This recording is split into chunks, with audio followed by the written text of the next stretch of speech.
Fala turma aí do sexto ano, tudo bem com vocês, gente? Nós vamos iniciar aí os nossos estudos em filosofia aí hoje na página 10 e vamos falar sobre o período clássico, que é do século V até o século IV antes de Cristo. Vamos lá então na página 10, seguindo a leitura, que tá bem bacana a aula hoje, hein? O início do período clássico foi marcado pelas guerras médicas entre as cidades gregas e os persas, que ameaçavam o comércio e a segurança das polis. A gente sabe aí, né, que essas guerras médicas entre a Grécia em si com os persas foi muito forte nessa época, e os gregos tinham que se defender, porque eles tinham que manter a segurança da polis. Só que a gente sabe que os persas tinham um exército enorme, muito poderoso, e isso causava grande preocupação para a segurança das polis, né? A gente sabia aí que o modo de vida da polis era perfeito, as pessoas se mobilizavam para manter a paz, a harmonia das polis, e quando os persas começaram a invadir a Grécia, eles ficaram muito preocupados com isso.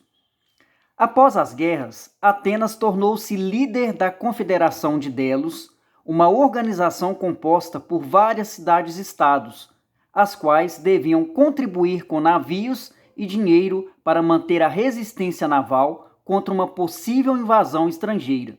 Então aí, gente, Atenas se tornou a cidade líder aí da Confederação de Delos, que era uma organização em que juntava todas as cidades-estados que deveriam ajudar com navios e dinheiro para manter a resistência naval. Então, quanto mais navios as cidades-estado tivessem dentro dessa confederação de Delos, quanto maior número de navios tivessem, eles estariam preparados para uma possível guerra com qualquer outra invasão que acontecesse, tá? Então eles sabiam que de alguma forma algum exército queria invadir a Grécia, então eles tinham que se preparar para essa guerra, tá?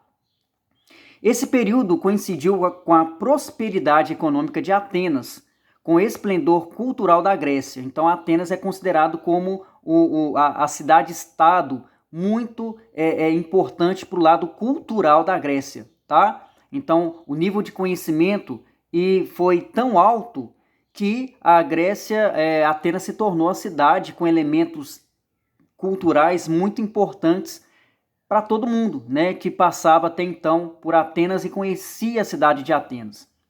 Nessa época, olha só por que Atenas é considerado como a cidade-estado voltado para a cultura. Olha só, nessa época, a filosofia, o teatro, a escultura e a arquitetura atingiram sua maior grandeza.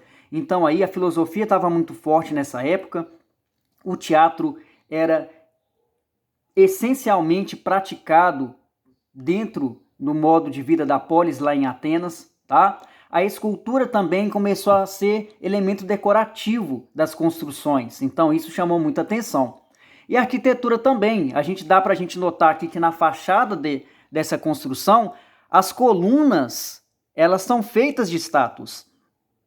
Então olha só a criatividade aí que os gregos começaram a criar, né, dentro dos elementos da arte aí, bem interessante. Mas Esparta resolveu fazer uma união com outras cidades-estados, criando então a Liga do Peloponeso, e declarou guerra a Atenas em 431 a.C. Depois de 27 anos de luta, Atenas foi derrotada. Então olha só que interessante, Atenas, né, se uniu aí, criou a Confederação de Delos. E olha só que interessante, Esparta ela vai se unir a outras cidades-estado, vai criar a Liga do Peloponeso e vai declarar guerra a Atenas no ano de 431 a.C. E Atenas vai perder essa guerra. Anos mais tarde, Esparta perdeu a hegemonia para Tebas, e durante esse período a Grécia foi conquistada pelos exércitos da Macedônia, sendo então governada pelo imperador Felipe II e em seguida por seu filho, Alexandre Magno, que conquistou um grande império. A fusão da cultura grega com a ocidental recebeu o nome de cultura helenística. Então aqui a gente vai perceber que anos depois que Esparta tinha ganhado aí a guerra contra Atenas. A Esparta, ela vai perder a força para Tebas, tá? E a Grécia vai ser conquistada por quem? Pelo imperador Filipe II, que tinha o filho chamado Alexandre o Grande, conhecidíssimo aí na história da humanidade, e que ele conquistou um grande império mesmo, principalmente a Grécia. E Alexandre o Grande, filho aí de Filipe II, ele vai começar a governar as cidades-estado do jeito que ele quer, né? Então aí vai juntar a cultura grega com a cultura nesse caso aí da cultura dos exércitos da Macedônia, né? Então a gente vai conseguir perceber que a cultura dos gregos vão se misturar a outras culturas. E essa mistura vai ter o nome aí de cultura helenística, porque a polis vai começar a acabar pelo governo aí do Alexandre Magno, que é o Alexandre o Grande, filho do Felipe II, tá bom? E um filósofo muito marcante aí desse período é Aristóteles, vamos conhecer mais um pouquinho dele aí, ó. Aristóteles, nascido em Stagira em 384 a.C. e falecido em Atenas em 322 a.C., foi um importante filósofo grego. Escreveu uma série de obras que falava sobre política, ética, moral e outros campos do conhecimento. E foi o professor de Alexandre o Grande. Olha só que interessante. Alexandre o Grande começou a governar, né, a Grécia, porque o exército do Alexandre o Grande, né, e do pai dele, o Filipe II, começaram a dominar as cidades-estado, e o Alexandre o Grande queria um professor. E ele descobriu que Aristóteles era uma das pessoas mais sábias da Grécia e chamou Aristóteles para dar aulas para ele, tá?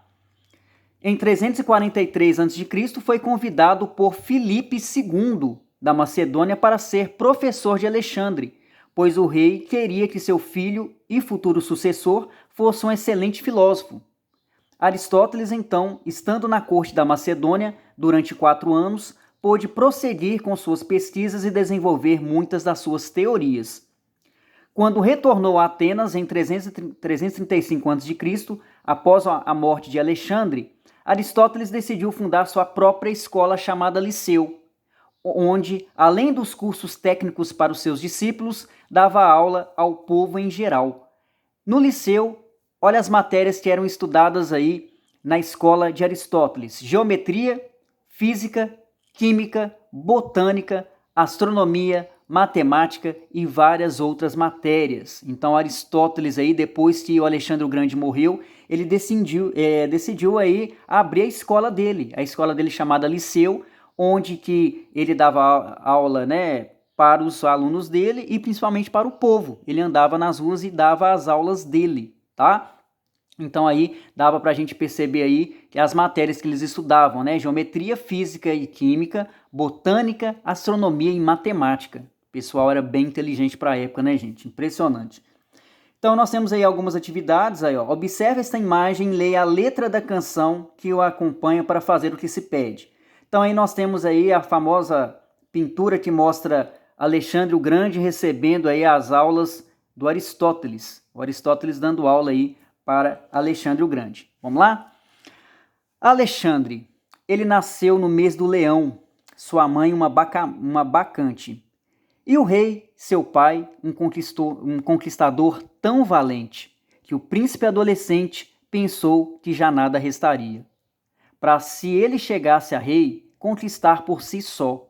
Mas muito cedo ele se revelou um menino extraordinário, o corpo de bronze, os olhos cor de chuva e os cabelos cor de sol. Alexandre de Olímpia e Filipe, o menino nasceu, mas ele aprendeu que seu pai foi um raio que veio do céu. Ele escolheu seu cavalo por parecer indomável e pôs-lhe o nome Bucéfalo.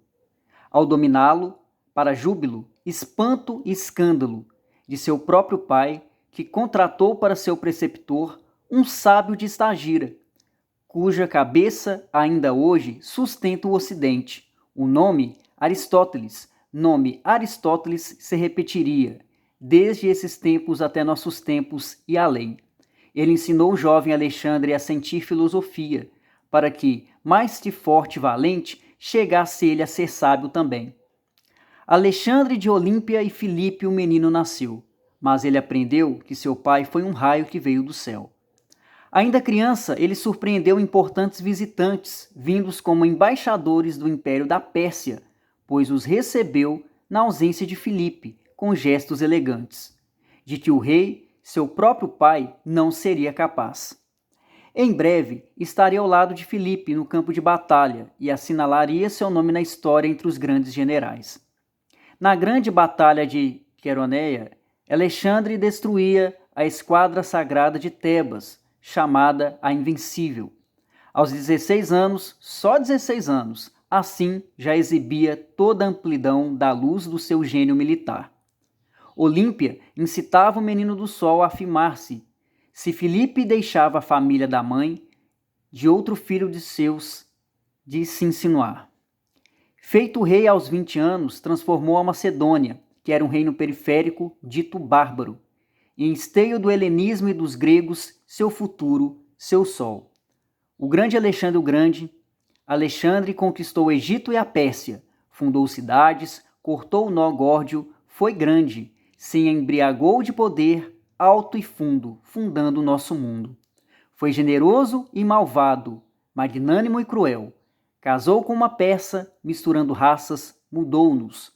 Terra, céu e mar. Morreu muito moço, mas antes impôs-se do Punjab a Gibraltar. Essa aí é uma canção aí que fala um pouquinho da história, né, do Alexandre o Grande. É uma música do Caetano Veloso, de um álbum que o cantor Caetano Veloso lançou em 1997, tá? Aí tem o significado da palavra Bacante, né, que é uma sacerdotisa do templo de Baco, que era um deus para a época, tá? Quem era o sábio de Estagira citado na canção? Essa tá muito fácil, né, gente? Pela imagem aí já dá para saber quem que é. Quem é que está com Alexandre o Grande aí, ó? Tá bem fácil, né? Então tá perguntando quem era o sábio de Estagira citado na canção e por que ele era assim chamado, tá? Estagira aí, gente, é o nome da cidade de nascimento aí dessa pessoa que está com Alexandre o Grande aqui na imagem, tá? Então tá bem fácil aí. B. Relê este trecho. Ele ensinou o jovem Alexandre a sentir filosofia, para que, mais que forte e valente, chegasse ele a ser sábio também. O que significa a expressão sentir a filosofia? Então eu quero que vocês coloquem a opinião de vocês. O que significa isso? Sentir a filosofia. Por que Aristóteles queria que o Alexandre o Grande sentisse a filosofia? Você, como estudante de filosofia, já sentiu algo pelo fato de estudar essa disciplina? Fale a respeito. Por que é importante? O que a filosofia traz de novo para você? O que você sente da importância da filosofia? Então escrevam aí direitinho. No espaço abaixo, ilustre a parte da canção de que você mais gostou. Então quero que vocês escrevam a parte que vocês mais gostaram e façam um desenho desse trecho que vocês escolheram, tá bom? E essa 14, gente, eu quero que vocês façam também. Vocês vão pesquisar na internet aí 2 exemplos de obras artísticas gregas no período clássico, tá? Então vocês vão pegar aí 2 exemplos de obras artísticas gregas do período clássico. Vocês podem fazer em Word, tá? E enviarem para mim pelo Senec Digital. Tá bom, turma? Qualquer dúvida que vocês tiverem, pode entrar em contato comigo. Tá bom? Obrigado, hein?